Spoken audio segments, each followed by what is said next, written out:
He was just a boy standing by the river when he saw it. Something no one else noticed.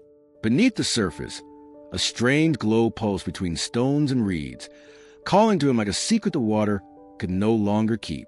At first, they mocked him, but when divers descended, what they pulled in the depths shocked the entire town. A sealed chamber, relics untouched for centuries, and records that rewrote history. Why had the river hidden it? And why did it reveal itself only to him? This is a story of a light no current could bury. Before we continue with this story, make sure to subscribe to the channel, as we have a special story that'll be released soon. The last of the sun had slipped behind the Vermont hills, leaving the sky in muted shades of violet and gray. The river moved with its usual rhythm, dark and slow, reflecting the faint outlines of birches and pines that crowded its banks. It was a kind of evening when most people had already gone inside, shutters drawn, lamps glowing faintly in kitchens where suppers were being cleared away. But one boy lingered, unwilling to leave the water's edge, drawn there by habit and by something he could not yet name. He was 12, restless in that way children are when the day is not quite finished, but the world insists it is. He kicked at stones along the bank, watching them tumble down into the current, sending ripples that spread out in widening circles until the river absorbed them without a trace. The air smelled faintly of wet leaves and the cold mineral scent of water moving over stone. A chill clung to the evening, one that promised the coming of autumn's full weight.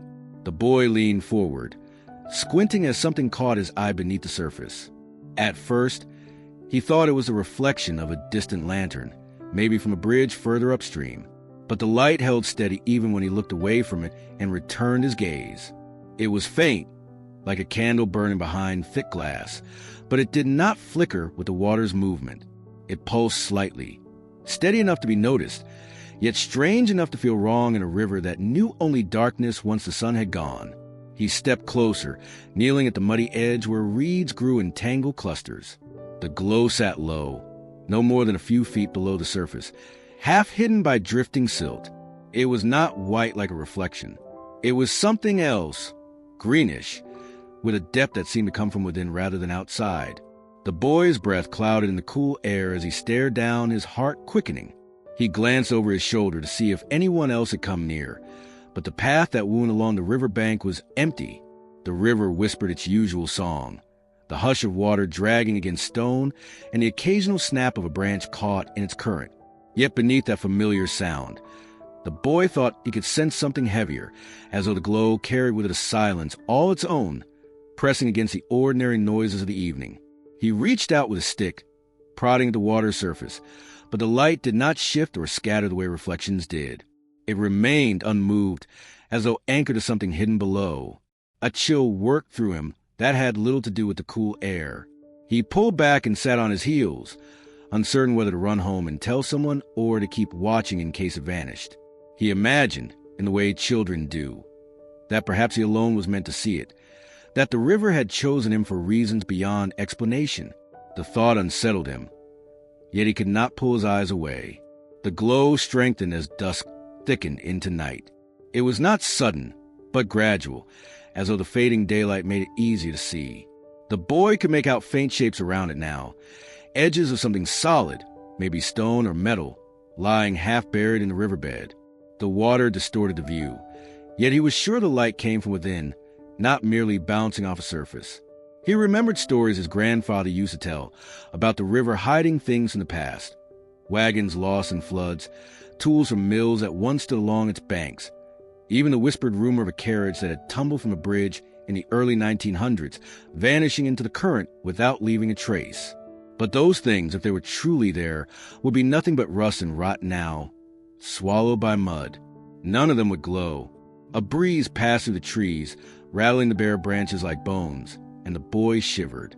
He thought of calling out, though there was no one near enough to hear.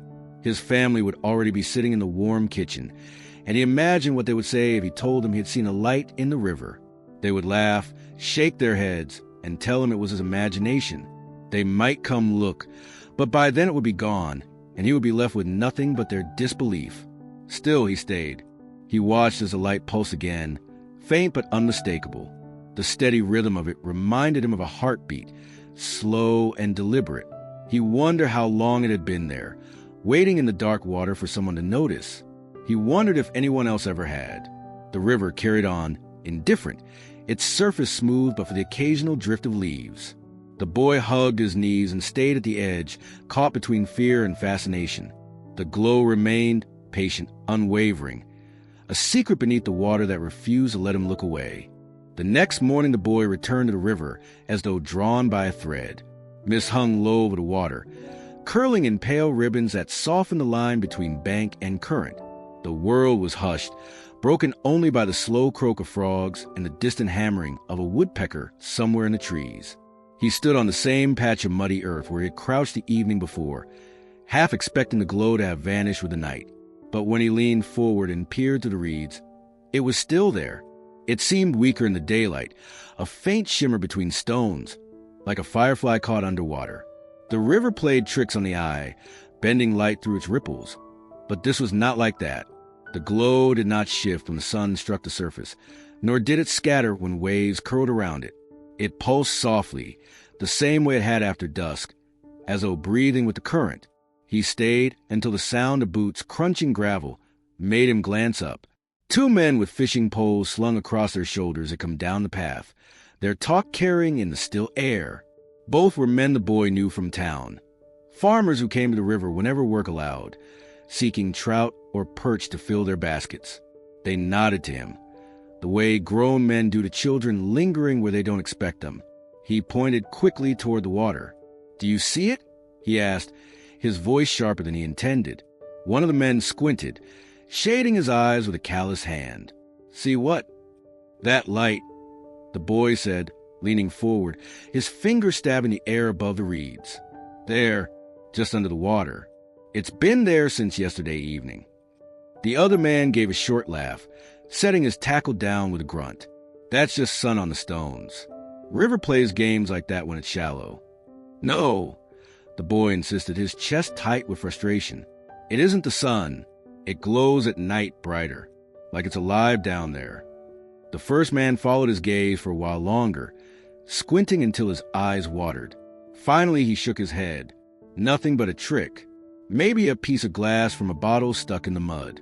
Fishermen see strange things in the water all the time.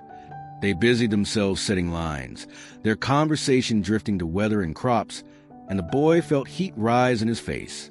He stared again at the light, certain it had flickered just as they looked away, a tiny surge as if mocking their dismissal. He wanted to wade out, to press his hand to the riverbed and prove it was real, but the current was stronger than it appeared, and the water this time of year cut cold to the bone. As the men cast their lines, he stepped closer to the reeds, kneeling so low his knees sank into damp soil. The glow pulsed faintly between the stems, steadier than before, as if waiting for him alone. Each time the current stirred silt from the bottom, it blurred, then re-emerged, clearer and sharper than when he had first seen it. He thought he saw edges now, lines too straight to be shaped by nature, but whenever he tried to hold the image, the water shifted and swallowed it again. The fisherman, seeing his stubborn attention, finally spoke with indulgent smiles. "Boy, the river's been here long before you, and it'll be here long after. Whatever you think you see is nothing but stones and weeds. You'll learn not to chase shadows." But he did not believe them. He felt in his chest a quiet certainty, the kind that children often carry before it is taught out of them, that the river was keeping something and that it had chosen to reveal it only to him. He stayed long after the men had left with their half-empty baskets, listening to murmur of water around the rocks. The current spoke in patterns that were not quite words, but they carried the weight of something hidden, something waiting for hands brave enough to uncover it. Evening came again, and with it the certainty that he would return tomorrow, and the day after, until someone else could see what he saw. The glow flickered like a heartbeat beneath the water, steady, patient, whispering a promise he did not yet understand. By the third evening, the boy could not keep what it seemed to himself. The glow had lodged itself in his mind, a presence that did not leave him even when he tried to focus on other things.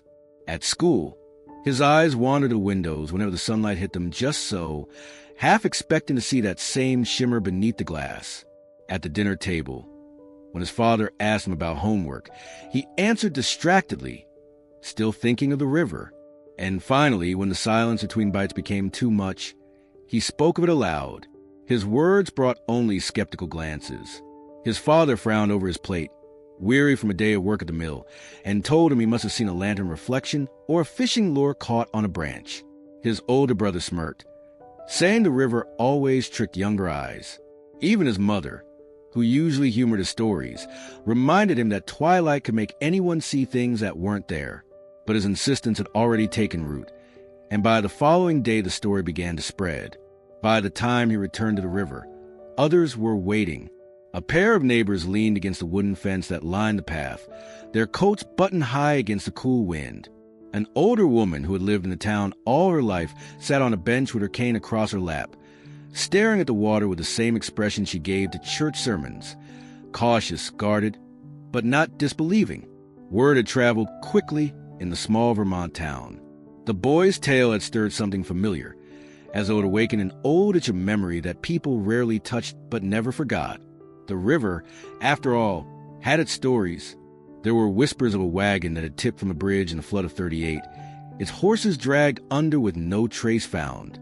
Others spoke of an old logging barge that sank near the bend, its timbers still buried in the silt, catching the nets of fishermen who strayed too close. Children traded tales of drowned souls who wander along the banks at night, lanterns in hand, looking for what they had lost. None of these stories had ever been proven. But in towns where generations lingered, memory blurred with myth until no one bothered to separate the two. The boy stood among them, pointing toward the reeds where the glow still flickered faintly beneath the current. "It's there," he said, his voice steady though his heart thumped with a mixture of pride and dread. "It's been there every night. You can see it if you watch long enough." Some leaned forward, squinting, shading their eyes from the slant of evening light. One man grunted that he saw nothing but stones. Another laughed, saying boys would always imagine treasure beneath the water, the way children had always dreamed of pirates' chests or lost gold in the woods. The laughter spread easily, feeding on the relief of disbelief. But not everyone joined in. The older woman with the cane muttered that she remembered her own father telling her of strange lights in the water when she was a girl, though he had always warned her to stay away. "The river keeps what it wants," she said, almost to herself, "and it don't like to be bothered." A hush followed her words before the laughter resumed, louder this time, as though to drown out the chill her memory had stirred. But the boy noticed a silence had lodged in the air like a stone beneath the current. Some shuffled their feet uneasily, unwilling to admit they, too, might have heard such stories long ago. By the week's end, the glow had become a subject of casual talk in the general store and at the diner's counter. Most brushed it off as nonsense, a child's trick of the eye, but a few let their voices drop lower, sharing recollections of floods that carried more weight than the newspapers ever listed. They spoke of barrels of chemicals spilled upriver decades earlier, of fires that burned so hot along the banks that even the rocks seemed to shine. Each story added weight to the mystery, though none settled it. The boy returned each night, sometimes alone, sometimes with curious onlookers trailing behind him. When they saw nothing, they shook their heads and left, muttering that he was chasing shadows. Yet the glow remained, flickering steady as a heartbeat, and each time he saw it, his certainty deepened. The river was holding something it had not yet decided to give up. He began to feel the town's doubt pressing on him, like a current pulling against his legs. But curiosity traveled with it too, a silent companion. The fishermen came back more often now, casting their lines near the reeds, though they claimed it was coincidence. Children dared each other to walk closer to the water, to see if they could catch a glimpse. Even the men who laughed the loudest glanced down at the river longer than usual when they crossed the bridge at night. The boy felt both smaller and larger in those moments. Smaller beneath the weight of their skepticism, larger because he knew what they did not. The glow was real. It waited beneath the current, steady and patient, as though listening to the town whisper about it, daring someone come closer, to prove themselves brave enough to believe. By the time a week had passed, the river had become more than a quiet place for fishing and evening walks. It had become a stage. People came in twos and threes, at first just to humor the boy's strange obsession, then with the hushed expectancy of those who half hope to see what they also fear to acknowledge. Each night, just as the sun drained away behind the ridges, The glow returned. It wavered in the reeds, steady as a lantern hidden beneath glass, and every time someone gasped or whispered, the circle of curiosity widened. At first, the town constable dismissed it. He told anyone who asked that children and tired eyes were easily fooled. The river was full of glass bottles, lost tackle, even old machinery washed down from mills long gone. Anything metallic could catch and hold the faintest trace of light, especially in autumn when the air grew damp and heavy. But when pressed by residents who insisted they had seen it with their own eyes, he walked down himself one evening with 2 deputies at his side. He stood among the gathered neighbors, watching as the current drifted lazily past, his hands deep in his coat pockets. For several long minutes there was nothing, only the hush of water and the low hum of insects. Then, as dusk deepened, the glow pushed its way through the surface gloom, a faint but undeniable pulse that flickered just beyond the reach of the reeds. The constable shifted uneasily. The deputies leaned forward, squinting. One muttered that it looked like a submerged lamp, though how it could keep burning underwater, he could not say. Another suggested chemical waste from upstream, but the explanation felt thin in the heavy air, and no one repeated it. By the time the light steadied, casting an eerie shimmer that colored the ripples greenish gold, even the constable could not deny that something strange lay hidden in the riverbed. The next day, the decision was made to call in divers, not a grand team, but 2 men from a nearby town who worked in search and recovery when vehicles skidded off bridges or when storms swept debris into the lakes. They arrived with heavy cases of gear, their expressions betraying more reluctance than enthusiasm. One of them, broad-shouldered with a thick gray beard, looked at the water with a frown. "Most likely junk," he said, adjusting the strap of his oxygen tank. "Metal can catch light funny down there. Folks see what they want to see." His partner grunted in agreement, adding that diving in a river like this was no simple matter. Visibility was near zero, the current unpredictable, the bottom a tangle of weeds and stone. But as evening fell, the crowd returned. Farmers, shopkeepers, children clutching their parents' hands. All lined the bank in uneasy anticipation. The divers, prepared but still doubtful, stood back and watched as the first glimmers surfaced beneath the reeds. This time the light appeared earlier, as though strengthened by the number of eyes upon it. It pulsed slowly, a measured rhythm that no reflection ever held. Murmurs spread through the crowd. Some crossed themselves. Others whispered that it looked like a beacon, a signal meant to be found. The divers exchanged a glance. The man with the beard sighed heavily. "Not a trick of the sun at this hour," he admitted. His partner, younger but no less uneasy, crouched low at the bank, staring hard into the current. "It's fixed," he said. "Not drifting, not shifting with the water. Something's anchored there." Their reluctance began to erode under the weight of so many witnesses. The constable stepped forward, his voice low but carrying. "We've seen enough to know it's not just talk. You'll need to go down." So plans were set. The following morning, when the light of day made the river seem harmless again, the divers assembled their gear. The boy watched from the edge of the crowd, silent, his heart thudding. What had begun as his secret was no longer his alone. The whole town seemed to lean toward the water now, waiting to see what the river would give up when hands reached into its depths. And though the divers still muttered about tricks of current and sun, there was a new tightness around their mouths, a flicker of doubt in their steady eyes. They had come expecting to prove a child wrong. Instead, they had seen the glow themselves, a light that waited beneath the surface, alive and patient, as though it had been waiting not just for the boy, but for all of them. The morning chosen for the dive was gray and brittle with cold. A thin fog clung to the river, curling low and pale as if the water itself exhaled. The divers arrived early, before the crowd had gathered, their truck parked near the bank with its back doors open. Inside, metal cylinders gleamed faintly, straps coiled like snakes, and masks with darkened lenses waited in neat rows. The men moved with the efficiency of habit, checking valves, testing regulators, and fitting rubber seals along the edges of their suits.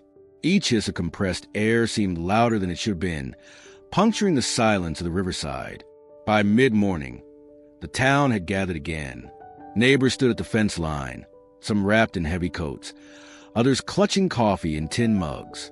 Their voices dropped to whispers as the divers tested their lines. The constable gave instructions in a low voice, reminding them that the river was unpredictable, its bottom an uneven quilt of stone, mud, and forgotten debris. He gestured to the boy, who stood apart, watching with wide eyes. It was his discovery that had brought them here, and though no one said aloud, everyone felt that he carried a weight no child should.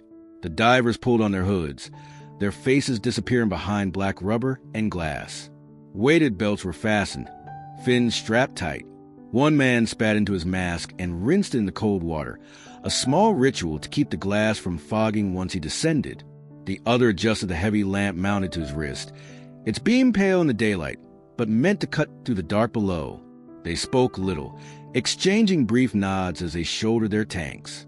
The boy shivered as he watched them step into the shallows.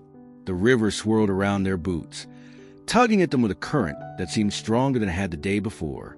Each step was careful, deliberate, until the water reached their waists. Then they fitted their regulators into their mouths and lowered themselves slowly, first to the shoulders, then their heads vanishing beneath the rippling surface. The crowd held its breath as the last bubbles broke. Only the ropes tied to the divers remained, stretching taut from the hands of two deputies on shore. The river accepted them without ceremony, closing over their forms as though nothing had changed. For a while there was only silence, broken by the faint lap of water against stone. Below the surface, the world was another country. The divers descended into greenish murk, their lamps cutting no more than a few feet ahead before the light was devoured by silt. Each kick of their fins stirred clouds of sediment that rose and swirled like smoke, erasing what little visibility they had. They moved slowly, hands sweeping in front of them, the ropes at their waists tugging gently with each step forward. The temperature dropped quickly, numbing their gloved fingers and pressing cold against their chests. Breath echoed in their ears, a steady rasp of intake and exhale, bubbles rushing past their faces and vanishing above. The younger diver angled his lamp downward, and there, faint but undeniable, the glow pulsed between stones.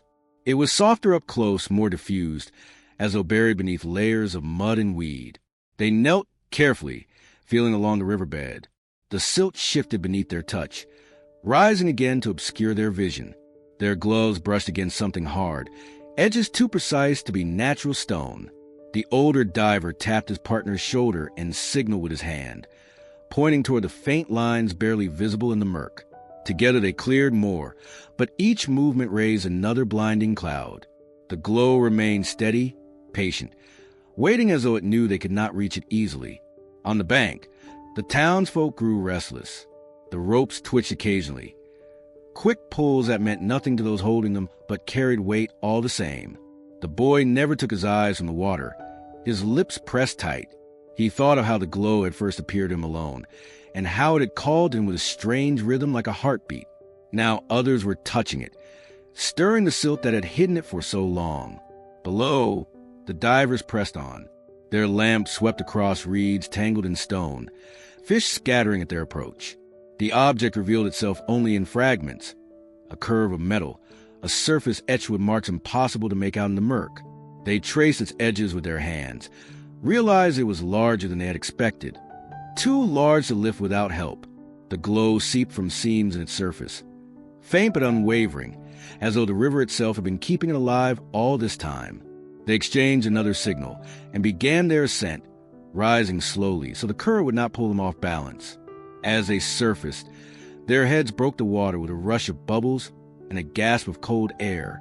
The crowd pressed forward, eager for news, but the divers only pulled off their masks and looked at each other. "It's not natural," the older one said at last, his voice flat but edged with awe. "There's something down there, something built."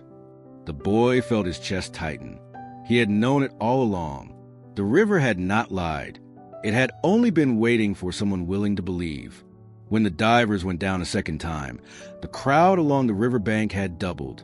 Word had spread quickly after their first ascent, carried from porch to porch and whispered across store counters until nearly every household had heard that something had been found beneath the current. Farmers came in from their fields, still smelling of hay and soil. Children gathered in knots, their eyes wide, daring each other to inch closer to the water's edge. Even the skeptical elders, the ones who had laughed the hardest when the boy first spoke of the glow, found reasons to linger by the fence that ran along the bank. The divers prepared again in silence, their movements slower now, more deliberate. Whatever they had brushed against beneath the water had unsettled them in ways they could not easily admit. The older man checked his air gauge twice, then a third time, before lowering his mask. His partner adjusted the straps of his weight belt, as if a fraction too loose might cost him his balance. When they finally slipped beneath the surface again, the onlookers fell quiet. Only the sound of the river remained, gurgling and whispering as though it, too, waited for what would be uncovered. Below, the river swallowed them into its green-gray haze. Their lamps flickered across walls of suspended silt, each sweep revealing and erasing shapes in the same instant. But the glow guided them. It drew them forward, stronger now, not the faint pulse of a single source, but many points shimmering together. They descended cautiously, feeling the tug of the rope at their waists, adjusting their breaths to the rhythm of their own nerves. The younger diver reached the bottom first, boots sinking into soft mud. His lamp swept across a field of stone and weed, and there it was, clearer than before. Not one light, but dozens scattered in a deliberate pattern across a surface hidden beneath centuries of river silt. They gleamed through narrow seams, as if imprisoned within. He motioned quickly to his partner, pointing with the beam of his lamp. The older diver knelt beside him, brushing aside reeds with gloved hands. The muck clouded again, choking their vision, but as it cleared, the pattern emerged. It was not random. The lights followed lines, curving around what appeared to be edges, shapes too symmetrical to belong to rock or fallen timber. Their fingers traced ridges where the glow seeped through, each seam outlining part of something immense. They swam slowly along its length, lamps pressed close. The structure extended further than they could see, vanishing into the murk. Panels of metal, pitted with corrosion but still holding their shape, lay buried in the riverbed. Here and there, carvings or etchings caught the lamplight, though the water distorted them into strange sigils. The glow seemed to pulse from within, alive but contained, as if something beneath the shell had never extinguished. The younger diver tapped the surface with his knife. The sound carried through the water in a dull vibration that traveled up his arm. It was not hollow, nor was it solid in the way of ordinary stone. It resonated. He felt it more than heard it, a slow thrum that seemed to answer his probing. His eyes widened behind the mask, and he looked at his partner, who shook his head quickly. Some things were better left undisturbed, but the glow would not be ignored. It shimmered along the seams, threads of light running like veins, converging at points that formed patterns almost geometric, circles within circles, intersecting lines, and nodes where the brightness thickened as though it wanted to escape. The divers exchanged another look, both aware they were tracing not debris, but design. Above, the townsfolk grew restless. The ropes had gone still for too long, and whispers moved through the crowd. The boy stood at the front, his toes nearly in the water, his hands gripping the fence. He could not see beneath, but he knew. He felt it in the tightening of his chest, the same certainty that at first held him by the riverbank. Whatever lay, there was not a trick. It was something vast waiting, and now more than one pair of eyes had witnessed it. Below, the divers signaled their ascent, unwilling to press further without more air, without better light, without tools to clear the weight of centuries from what the river had hidden. As they rose, the glow faded behind them, swallowed once more by the thick green dark. But it did not vanish. It lingered in their minds, etched in the rhythm of their pulses, as undeniable as breath. When they broke the surface, gasping against the cold air, the crowd surged closer. The diver said little, only enough to still the questions that came from all sides. "It's large," the older one admitted, his voice muffled by the mask still hanging at his neck. "Larger than we thought. And the lights, they're not reflections. They're inside it." The word spread quickly among the townsfolk, carried like sparks through dry grass. Something immense lay beneath their river, not rock, not wreckage, but a structure with its own quiet heartbeat of light. And though the divers had surfaced, the weight of the shapes they had seen remained pressing against them, as though the river had only allowed a glimpse of what it truly held. On their third, To scent, the divers carried more than lamps and knives. They brought weighted brushes, small chisels, and canvas bags tied at their belts for samples. The first dives had given them glimpses, just enough to know there was something below the silt that was neither wreckage nor stone.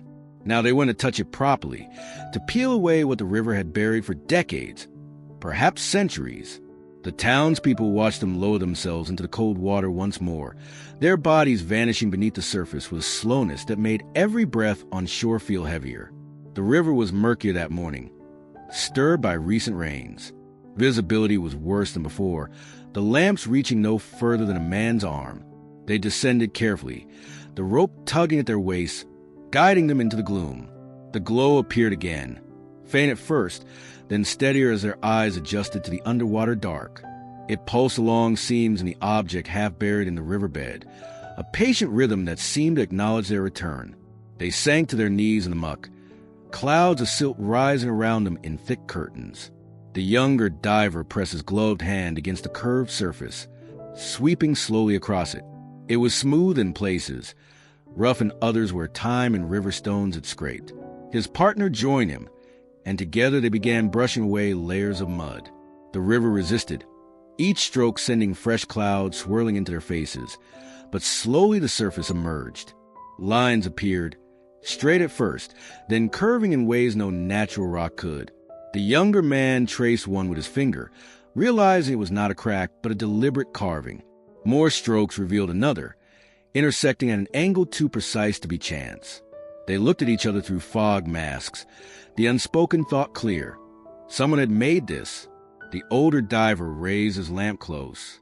The carvings were shallow but deliberate, etched with tools that left even grooves despite years of water pressing down.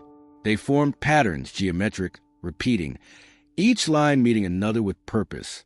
Circles nested inside larger circles, bisected by straight paths that seemed to map something beyond their understanding. He tapped the surface lightly with the butt of his knife. The sound vibrated to the metal in a way that was not hollow but resonant, as though the material itself carried memory of its making. The younger diver shifted aside and found more carvings hidden under layers of silt. Some resembled symbols, others shapes of unfamiliar design. None matched anything he had seen on the hull of a sunken boat or the remnants of machinery. Their lamp swept slowly across the emerging surface, and for a moment the glow seemed to respond. Light leaked more vividly through the seams, pulsing brighter as the mud cleared. It ran like veins across the carved patterns, filling their edges, illuminating them as though designed to carry the light itself. The younger diver nearly dropped his brush, his breath stuttering through the regulator. The carvings were not only deliberate, they were functional, conduits for whatever strange illumination lived within. The older man steadied him with a hand on the shoulder. They worked more quickly now, scraping stone and weeds aside, exposing as much as they could before air and cold forced them upward. The more they uncovered, the clearer it became that the structure was vast. What they saw was only a fragment, a hole buried deeper in the riverbed, its edges vanishing into silt and shadow. Above them, the boys stood at the edge of the water, watching the faint flicker of the divers' lamps below. The crowd murmured restlessly, waiting for signs of progress, unaware of the carved lines being revealed in the dark. Only the boys seemed to sense it, that the river was finally giving a part of its secret, that the shapes beneath were not meant to be mistaken for anything natural. Below, the divers traced a final section before signaling the ascent. Their fingers brushed one more pattern, this one distinct from the others, a cluster of lines converging around a central circle, the glow strongest there, spilling outward like light behind stained glass. They lingered, unwilling to leave it, but their gauges pressed urgency. They rose slowly, the carvings receding into murk as though the river resented their absence. When they broke the surface, the townsfolk rushed forward. Masks were pulled back, regulators released, and both men drew deep breaths of cold autumn air. Their faces were pale, their eyes wide in ways that words could not disguise. For a moment they said nothing, only looking at each other, as though confirmation must first pass between them. Finally, the older diver spoke, his voice low, but clear enough for those nearest to hear. "It isn't stone," he said. "It isn't wreckage. It's built, and it's carved." The word spread to the gathered crowd like a current of their own. Some laughed nervously, dismissing it as exaggeration. Others grew pale, their memories stirring with old tales of the river, keeping what did not belong. But for the boy, standing closest to the water, the meaning was clear. The glow was not just light. It was a signal, shining through patterns that had waited all this time for someone to touch them again. The next morning brought a flurry of movement along the riverbank. Men from the town had gathered with ropes, pulleys, and whatever tools they could borrow from barns and workshops. A flatbed truck stood parked on the road above, its bed cleared for hauling whatever might be lifted from the depths. The divers had insisted the structure beneath the current was too large to raise in its entirety, but there were sections, fragments half buried in silt, that could be loosened and brought up piece by piece. The townsfolk, half curious and half anxious, agreed. If something had been built there, then even a fragment would prove it. The water was cold and sluggish that morning, the sky overcast in a dull gray that muted every color. The boy stood apart, his breath clouding in the chill, watching as the divers lowered themselves into the current once more. They had tied ropes to their belts, trailing them back to the shore where men held fast. Pulleys were fixed to the trunks of nearby maples, their bark groaning under the weight of preparations. The air was tense, alive with the expectation that something long hidden was about to be forced into the open. Below, the divers worked slowly, hands feeling along the carved surfaces they had uncovered the day before. They followed seams where the structure had weakened, where time and river stones had fractured it. With chisels and leverage, they pried loose smaller sections, some no larger than a man's torso, others heavier, clinging stubbornly to the rest of the buried form. Each fragment, once freed, was tied off with rope and tugged upward by the waiting men above. The first piece broke the surface with a splash, water cascading off its sides. It was darker than stone, metallic, but dulled by years beneath the river. Mud clung to it in thick layers, but as it was hauled ashore and set down on the bank, the crowd pressed close. The boy stepped forward too, his eyes fixed on the surface where, beneath the slime, lines began to emerge. Someone poured water from a bucket, washing away grit and moss, and the markings became clear. Symbols were carved across the metal, shallow but deliberate. They curved in repeating patterns, intersecting with lines and circles that made no sense to the onlookers. They were not letters anyone recognized, not English, not French, not even the old German inscriptions found in church records kept by immigrant families. They were something else entirely, as foreign as the glow that had lured them here. The second fragment was heavier, requiring 4 men to heave it up the bank. This one bore deeper grooves, almost like relief carvings, though their meaning was just as obscure. The metal was cold to the touch, heavier than iron, and when struck lightly with a hammer it gave off a muted, resonant tone, as if something within absorbed the sound. The boy placed his hand on it, when no one was watching. It vibrated faintly beneath his palm, not like machinery, but like a distant hum carried to material itself. The crowd whispered uneasily. Some muttered that it was old machinery, remnants of a forgotten mill or dam. But others shook their heads, pointing to the symbols that wrapped across each piece like language without a key. An older man recalled hearing of strange markings found on stones after the Great Flood decades ago, though no one had thought much of them then. The murmurs carried fear as much as wonder. More fragments followed, pulled one after another from the silt. Each bore different markings, though all seemed cut from the same impossible material. Some pieces curved, others lay flat, suggesting panels that had once fit together into a larger whole. The divers, when they surfaced between efforts, insisted that what remained below was far greater than what they had brought up, that the fragments were only skin peel from something vast still embedded in the riverbed. By afternoon, the bank was littered with metal, each piece dark against the pale stones of the shore. The constable crouched beside one, tracing the symbols with his thick finger. "Not natural," he muttered, half to himself. The others nodded, but no one dared suggest what it might mean. Children were hushed and pulled back by their mothers. Men rubbed their hands against their coats, uneasy at the weight of what lay before them. The boy lingered long after the rest, watching the fragments gleam faintly in the fading light. Even stripped from their hidden place, they seemed alive, each one holding a silence deeper than the river itself. He thought again of the first night, he had seen the glow, when it had pulsed like a heartbeat beneath the reeds. Now that heartbeat seemed to echo on the bank, spread across the strange symbols that no one could read. Whatever these fragments were, they were not debris. They were pieces of something that had never been meant to rest quietly in the dark. By morning, the riverbank had transformed into a place of spectacle. Word had spread quickly through the town and beyond, carried by voices in the diner, whispers at the church steps, and hurried conversations along fences. By sunrise, wagons, cars, and bicycles lined the dirt road above the water, and families moved down the slope to see for themselves what had been pulled from the depths. The fragments lay scattered along the bank, dark against the pale stones, their strange engravings glinting faintly whenever the light struck just right. Men stood over them with folded arms, their brows furrowed in thought. Women kept children back but allowed them to peer, as if the lesson of the day was that the world sometimes hid things stranger than fairy tales.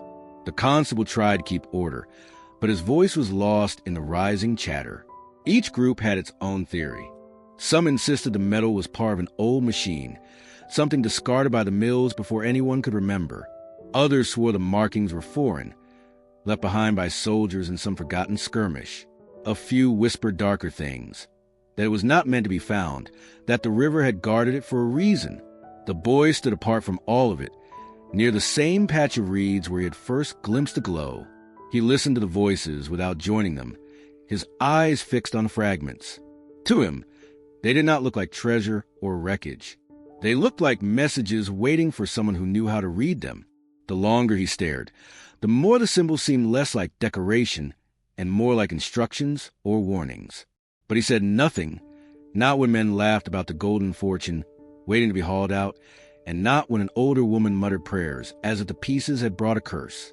By midday, the crowd had swelled so thick the air grew stifled with their presence. Vendors from town had even set up along the road, selling coffee, bread, and apples to those who came to gawk. Reporters arrived with cameras and notebooks, their shoes sinking into the damp earth as they snapped photographs of mud-slick fragments laid out like relics. Flashbulbs popped, startling children and scattering birds into the sky. The diver stood near the water, pale with exhaustion, and repeated the same lines to anyone who asked. Yes, the fragments were real. Yes, there was more below. No, they did not know what it was. A group of young men poked at one of the pieces with sticks, testing the carvings as if expecting sparks to fly. When the metal gave off a faint hum under their tapping, they drew back nervously and then laughed louder than necessary, covering unease with bravado. An old fisherman shook his head at them, muttering that fools had always rushed to claim what they didn't understand. He swore the river had its ways, that things given up too easily often came with a cost. Children, less bound by fear or greed, crouched low and whispered their own theories. Some said it was a ship from another world, buried when the stars fell long ago. Others thought it was a treasure chest, locked in a language no one could speak. They dared each other touch it, and when one brave boy laid his palm on the cold surface, he swore he felt it throb like a heartbeat. The others laughed at him, but unease lingered in their eyes. The constable called for space, his voice rough from shouting, but the crowd only pressed closer. The river itself seemed quieter than usual, as if it too were listening. The boy kept his gaze fixed on the fragments and noticed something no one else did. Faint glimmers in the seams of the metal, subtle but present even in daylight. The glow was weaker than it had been beneath the water, but it was there, pulsing gently, as though the pieces retained something from the depths. Arguments broke out as the day stretched on. Some men demanded the fragments be sold, the profits share among those who would help haul them out.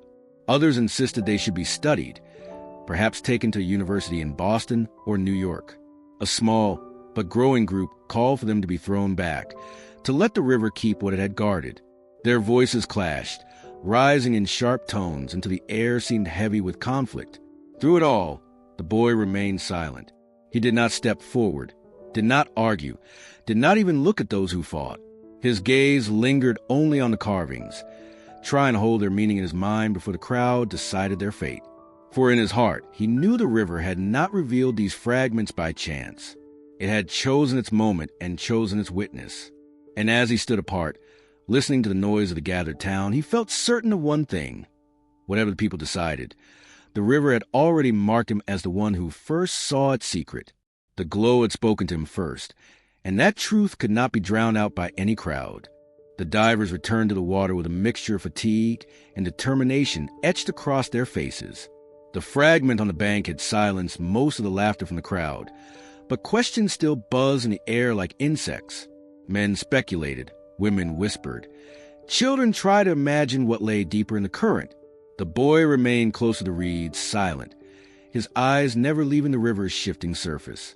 By afternoon, the team prepared again, ropes coiled, air tanks checked, and lanterns sealed tight against the black water. This time, they planned to go farther, deeper, and longer to trace the full shape of whatever was buried below. The descent was slower than before. The silt rose thicker, the cold bit harder, and the current pulled as if trying to guard what it held. Yet their lamps pressed back the dark, and soon the dull gleam of the fragments came into view. Beyond them, obscured by stone and muck, the divers realized they were not facing scattered debris, but something whole, something still intact beneath layers of earth. As they swam along its length, brushing sediment aside, more of it revealed itself. Smooth, metallic surfaces stretching farther than their lights could reach, fitted together what seems too precise for nature. The glow came not from the fragments they had lifted, but from lines embedded in the structure itself. Thin veins of light that pulsed faintly like breath within a sealed body. One diver swam along what appeared to be a curved wall, his gloved hand following its arc. It bent inward, then outward, suggesting a chamber or dome. Another found what looked like a doorway, sealed tight, its edges reinforced with thick ridges carved in the same strange symbols. When he pressed against it, the door did not budge. The glow beneath the carvings, however, flickered at his touch, as though aware of their presence. They pulled back, exchanging uneasy glances through their masks, their air loud in their ears. Farther along, the team discovered supports, beams that rose from the riverbed and vanished into mud overhead. Some had fractured under the weight of silt and stone, but most still held, as if built to withstand centuries of pressure. It was clear then, this was not a ruin scattered by the floodwaters of memory. It was a structure, a chamber deliberately buried, sealed, and left hidden where no one was meant to find it. The divers rose to the surface, their reports muddled by disbelief. The constable demanded details. The reporters scribbled furiously, and the crowd pressed close, but the team could only describe impressions. Walls curving into a dome, carvings glowing faintly, a sealed door untouched by rust. Their words brought silence to the crowd, a rare moment when speculation faltered. The fragments on the bank were no longer curiosities. They were pieces of something far larger, something still sleeping beneath the river. By late afternoon, the divers made another descent, this time with ropes stretched taut from shore to mark their path. Lanterns swung in the murky water, their light joining the faint glow that traced the chamber. They circled it carefully, trying to measure its size. One estimated it was at least 30 feet across, perhaps more, with walls buried so deep in silt they could not find a foundation. Another suggested it might stretch even farther, an entire vessel or vault hidden beneath layers of time. Whatever it was, it had endured floods, storms, and decades of pressure, and still it breathed faint light as if alive. Above, the townsfolk shifted uneasily as the divers relayed their findings. Some clung to the hope of treasure, imagining a shipwreck of unimaginable wealth.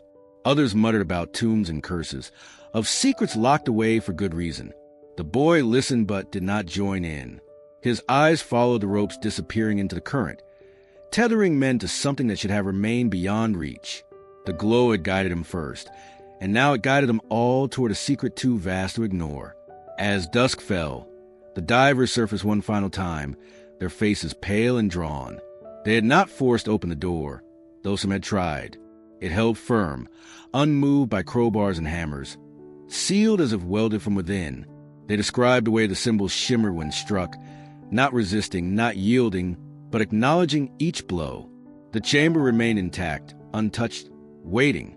On the bank, lanterns were lit, casting long shadows across the metallic fragments already laid out. The crowd was restless, torn between awe and fear. The constable promised the site would be guarded through the night, though whispers already spread of men planning to sneak back under darkness to claim what they believed was theirs. The boy stayed at the edge of the reeds until the stars appeared. He thought of the sealed doorway, of the glow that pulsed in rhythm with the river's current, and he felt a chill that had nothing to do with the cold air. This was no wreckage, no accident time. It was a chamber built for a purpose, hidden deliberately, and revealed only when the river chose. What waited inside was not yet known, but he could not shake the sense that it had been waiting not for the divers, nor for the crowd, but for him, the one who had first seen the light. The work began before dawn, when the mist still hung low and the river's breath felt colder than the air above it. Barges had been brought in during the night, their hulking silhouettes moored along the banks, their decks lined with machinery and the clatter of men too tired to speak loudly. A crane loomed overhead, its arms stretching out across the water like a skeletal finger. Floodlights cast pale circles on the current, chasing shadows that flickered and broke on the ripples. The boy watched from the bank, tucked behind a cluster of townsfolk who had come to spite the hour, drawn as much by unease as by curiosity. The divers had marked the chamber's edges with ropes the day before, and now those ropes guided the heavy hooks lower from the crane.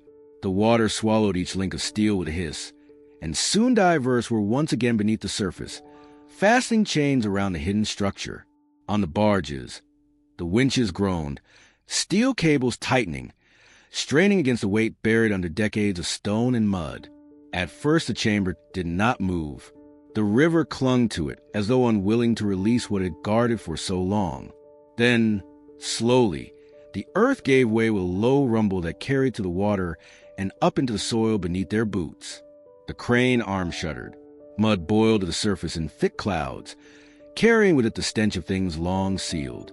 The crowd shifted back, wrinkling their noses, but none looked away. Slowly, impossibly, the top curve of the chamber emerged. It was larger than many had guessed, smooth and seamless, the faint glow pressing through the grime.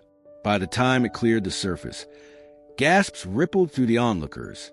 The chamber's skin was metal, but not rusted as one would expect. It shone as though freshly forged, light spilling from thin veins that crawled across its surface. The glow spread outward, striking the water until the entire river seemed to catch fire in pale reflection. Lanterns and floodlights were no longer needed. The chamber itself lit the worksite, casting long shadows of men and machines onto the trees beyond. The town behind them glimmered strangely, rooftops catching the light like mirrors, windows reflecting pale streaks that reached far into the hills. Some whispered prayers under their breath. Others cursed softly, afraid of what they were seeing. Children clung to their parents, and even the oldest men who prided themselves on doubt stood silent. As the structure rose higher, its true size became clearer. What they had uncovered was not a fragment or a collapsed ruin, but an entire seal vessel, oval in shape, its surface engraved with endless rows of symbols. Water streamed from it in sheets, cascading into the river with the sound of 100 waterfalls. The crane groaned against its weight, metal straining with each inch pulled upward, until finally the chamber rested across the barges, cradled in steel. The glow pulsed brighter now, no longer muted by the riverbed. It was steady, rhythmic, like a heart beating after long sleep. The townsfolk edged closer, though some could not bear the sight, and turned away. Faces shone pale in the eerie light, eyes wide and reflecting the glow as though each person carried a piece of it. Murmurs rippled through the crowd, treasure, weapon, omen, but no answer settled long enough to still the unease. The constable barked orders for everyone to keep back, though his own voice quivered. Reporters scribbled in frantic strokes, ink blotting as their hands shook. The boy stood apart, nearer the reeds and the crowd, his eyes locked on the chamber as though he alone had been expecting this moment. He remembered how faint the glow had looked that first evening, a shimmer almost lost between stones. Now it stretched across the entire town, touching rooftops, glass, and water alike. He felt no triumph in being right, only a hollow weight in his chest, as though the river had entrusted him with something none of the others understood. As the last of the mud slipped from the chamber's surface, the symbols shone more clearly, arranged in spirals that seemed to converge toward the sealed door. Some of the engravings moved in the glow, flickering like fireflies trapped in metal, giving the impression that the chamber was not simply marked but alive, aware of its new place above the water. The divers and workers stood back, watching as if waiting for it to act on its own. The night bled into morning, and still the glow did not fade. Instead, as dawn crept over the horizon, the pale sunlight mingled with the chamber's light until the entire river looked divided between two worlds, one natural, the other something else entirely. The crane held its burden steady, chains taut as though fearing release. On shore, the crowd shifted uneasily, aware that they had pulled something from the dark that might never return, something that had slept beneath their town for longer than memory and now breathed again in the open air. The boy did not move. He only watched, silent and still, as the glow cast its reflection across his face, etching him into the same story that had begun with the river's whispers. The chamber rested on the barge like a slumbering beast, its skin slick with the river's parting embrace, its glow still alive beneath the strange engravings. For hours, the workers and townsfolk had stood around it, waiting for something more, some sign that the effort of dragging it from the depths was not in vain. The divers had already withdrawn, leaving their helmets on the shore, dripping water that pooled into shallow puddles. Now it was the turn of others, scholars summoned from nearby colleges, men in dark coats carrying tools in padded cases, voices hushed as though they stood in a cathedral rather than on the banks of a muddy river. The first attempts were careful. The chamber bore no hinges or locks, no visible means of entry, except for one faint outline, a seam circling the front face like the rim of a door. Its edges were impossibly tight, fused together as though meant never to be pried apart. The experts ran their fingers along the grooves, muttering about alloys, casting glances at each other, when sparks of light flared beneath their touch. Some wanted to wait, to bring heavier equipment from the city, but the weight of eyes upon them, the townspeople leaning forward, the officials shifting impatiently, pressed them onward. Tools were fetched. Crowbars, chisels, wedges of steel slipped into the faint crack. The first strike rang out like a bell, sharp and hollow, echoing over the river. Nothing gave. The chamber absorbed the force without a mark. Another strike followed, then another, until sweat ran down the men's necks despite the cold morning air. At last, with sound more like a sigh than a snap, the seam widened. A sliver of light, richer and deeper than before, spilled out. It was not the pale glow that had bled to the metal, but something warmer, golden, alive, as though a sunrise had been trapped within. Gasps rolled through the crowd. Some stepped back instinctively, others pressed closer. The boy held his breath, his fingers clutching the reeds at his side. The experts pressed onward, widening the gap inch by inch until the chamber shuddered as though in protest.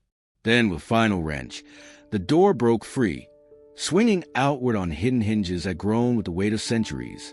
The interior revealed itself in stages. First came the air, a heavy rush that smelled faintly metallic, not of decay but of something preserved too long, like a room sealed away from the living. Dust did not billow out. It seemed the river had kept its contents untouched. Inside, resting in neat arrays, were objects that none present had expected. Relics, though not the kind found in local museums, filled the chamber. There were chests that were bound with iron, their surfaces carved with the same strange symbols as the outer shell. There were scroll tubes, sealed in bronze, their ends stamped with wax still intact despite the drowning. Statues no larger than a child's arm lay wrapped in cloth that had not rotted, figures of beings with faces obscured by helmets or masks. Each item glowed faintly, not with its own light, but by reflecting the lingering radiance of the chamber itself, as though the glow had kept them alive through the long silence beneath the current. The crowd fell silent, the only sounds of distant birds and the lapping of water against the barge. Men in coats lifted the relics carefully, one by one, placing them on padded cloth. They moved with reverence, their faces pale, as though they feared breaking something not meant for their hands. A case was opened to reveal a collection of coins unlike any known minting, round, square, and triangular, stamped with emblems no one could name. Another chest held delicate instruments of glass and copper, intact and gleaming, their purpose obscure, but their craftsmanship undeniable. The boy could see everything from where he stood. He did not understand the meaning of the relics, but he felt their weight, as though they carried voices trapped inside. his gaze fixed on one object in particular, a sealed box no larger than a loaf of bread, its surface lined with etchings that shimmered faintly in rhythm with the glow. When one of the scholars reached for it, the boy felt a chill run through him, the way a body knows instinctively when a storm is near. Questions whispered among the people. Where had it come from? Who had built it? Why had it been sunk? Some muttered of lost civilizations, others of hidden sects banished for their secrets. One man, old enough to remember the oldest stories, claimed that his grandfather once spoke an order that buried their knowledge in the rivers to keep it from the unworthy. Few believed him, but in that moment his voice carried more weight than any scholar's. The experts worked steadily, cataloging each piece as best they could, though their eyes betrayed unease. Every relic seemed untouched by time, as though the river had guarded, not drowned, as though this chamber had been less a coffin than a vault. Nothing inside showed decay or ruin. Each was whole, deliberate, waiting. The door of the chamber remained open, its golden light spilling over the barge, casting long streaks across the water. In that glow, the town itself seemed altered. Faces looked sharper, shadows darker, every line etched in clarity. The boy lingered at the edge, unmoving, as though he alone understood that what had been revealed was not an end, but the beginning of something the river had held back until now. The sealed case was not much to look at compared to the golden gleam of coins or the strange allure of carved figures. Yet the moment it was lifted from the chamber, a hush spread through the crowd. It was rectangular, bound in darkened metal with corners capped in iron and a clasp so tightly pressed it seemed fused shut. Unlike the relics that radiated a strange glow, this case gave nothing away. It looked inert, ordinary even, but the scholars gathered around it as if they sensed a deeper weight inside. When one of them ran a gloved finger along its seam, the boy thought he saw the man shiver, as though the surface itself carried a coldness the air could not explain. Tools were fetched again, though more carefully this time. The case was placed on a padded table set up on the riverbank, the experts kneeling around it in the morning light. The townsfolk leaned closer, held back only by a rope line that officials had hastily arranged. Every strike of the hammer against the iron clasps rang sharp and clear, echoing down the valley, and each one drew a ripple of anticipation. At last, with a snap that sent a jolt through those gathered, the clasp gave way. The lid was pried open slowly, with deliberate care, until the interior revealed itself. Inside lay a bundle of documents, layered neatly and wrapped in oilcloth that had kept them perfectly sealed. The scholars unwrapped them with a reverence that bordered on fear. As the first sheets were exposed to the air, there was no crumble, no dust, only the crisp edges of paper as though written yesterday. The ink was still bold, black strokes and red seals intact, the handwriting elegant and deliberate. One of the experts whispered that such preservation was impossible, that no parchment should have survived the drowning, the decades, perhaps even centuries. Yet here they were, unspoiled, waiting to be read. The first pages bore a list of names. Dozens at first, then hundreds as more sheets were lifted. Each name was written with meticulous care, accompanied by dates and symbols that none could immediately interpret. Some bore marks beside them, crosses, circles, stars, each likely with meaning lost to time. The scholars leaned over, tracing fingers along the margins, murmuring about genealogies, registers, hidden orders. Among the names were families still known in the town, surnames that drew sharp intakes of breath from the older residents. A few pointed, recognizing ancestors, their faces pale as though the river had just spoken their lineage aloud. Other pages revealed maps, drawn with precision. The rivers and hills of Vermont were clearly sketched, though the contours were not always familiar, as if the land had shifted or been recorded in an age before current boundaries. Circles marked certain locations, notes scrawled beside them in symbols no one could yet translate. Some in the crowd whispered that treasures might still lie hidden. Others muttered of warnings meant to be heeded. But it was a final set of documents that silenced even the most skeptical. Bound together with cord, they outlined plans, detailed instructions written as if for successors. The words spoke of safeguarding knowledge, of building chambers beneath water and earth, of ensuring that what was forbidden to speak in daylight would not be forgotten in darkness. There were references to a council, an order unnamed, that had sworn to bury not only relics but truths truths they feared might undo the powers of their age. The tone of the writing was not frantic, but calm, deliberate, as though the authors knew exactly what they were doing and why. The scholars paused frequently as they read, exchanging uneasy glances. Some argued to close the case and take it away, fearing the consequences of allowing so many eyes upon it. Others insisted the documents belonged to the people, that the river had released them for a reason. Officials tried to quiet the debate, but the crowd had already grown restless. Murmurs spread quickly. Talk of secrets their families might have carried unknowingly, of land once marked and perhaps still holding something below. The boy stood apart, as always, watching the scene unfold with quiet intensity. He noticed what many overlooked, a slip of parchment tucked at the bottom of the case, smaller than the rest, folded into a narrow square. When one of the scholars lifted it free and unfolded it, the air seemed to still. It contained a single line written in a hand firmer and darker than the rest. Translated quickly, it read, "We leave this not for them, but for the one who sees." No explanation followed, no context, only that phrase. The boy felt it strike him like a whisper meant for his ears alone.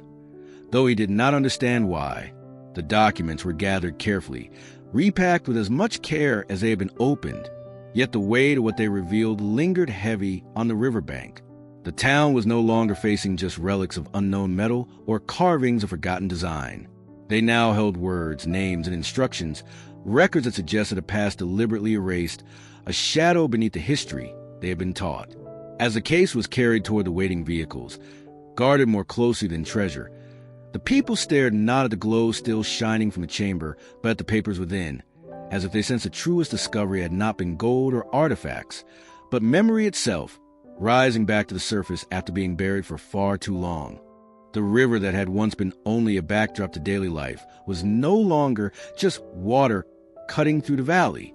It had become a mirror, forcing the town to look at itself and confront what had been concealed beneath its surface. The chamber and its documents spread their influence outward like ripples, touching families, institutions, and even the silence between neighbors. What had seemed at first like the isolated glow of strange relics now revealed itself as a thread woven into a larger, hidden tapestry. The townsfolk were unprepared for the way this thread pulled them into a network that reached beyond their borders, into forgotten societies and corridors of influence that had operated without recognition. The scholars, now stationed in the town with their stacks of papers and fragile pages, began to map the connections uncovered in the documents. Each name led to another.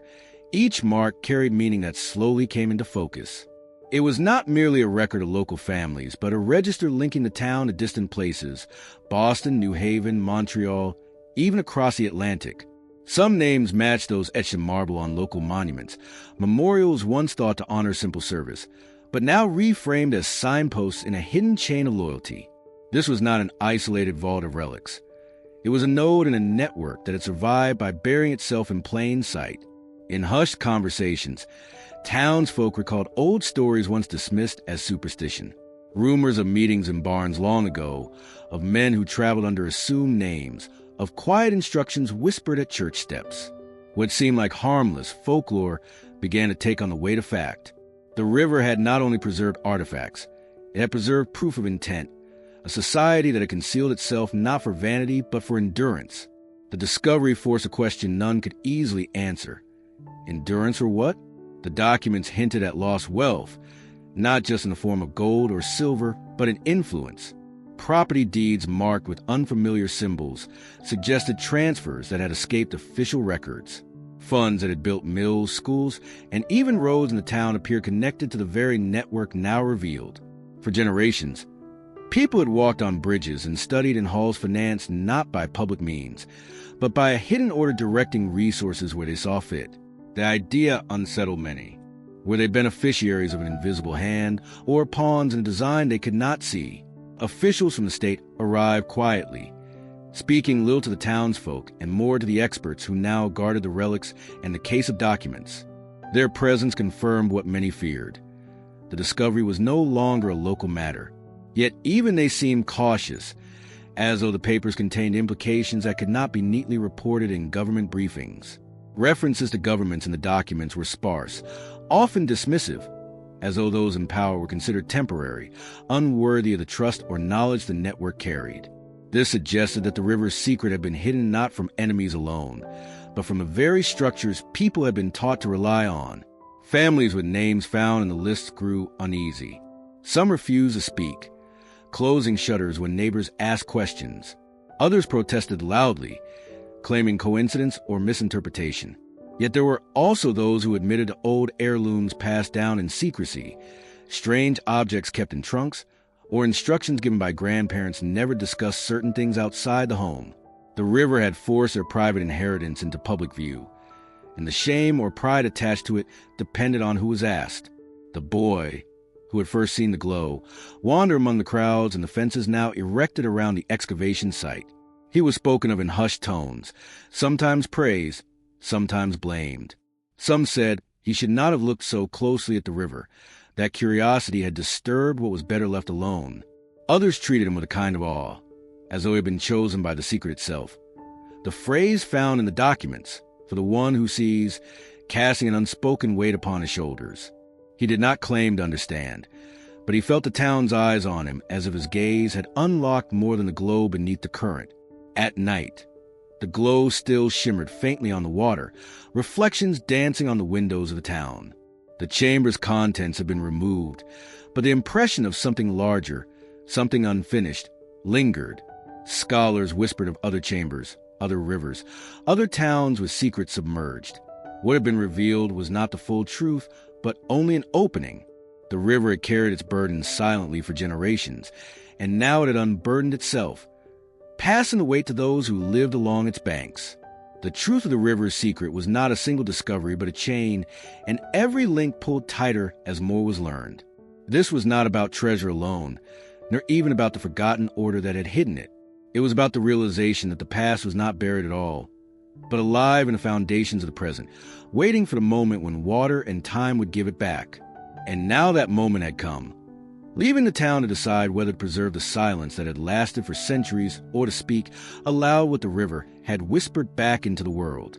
The river moved as it always had, carried with it fragments of silt, broken twigs, and the soft reflection of clouds moving lazily above. To anyone passing by, it looked unchanged, just another stream winding through a quiet Vermont town.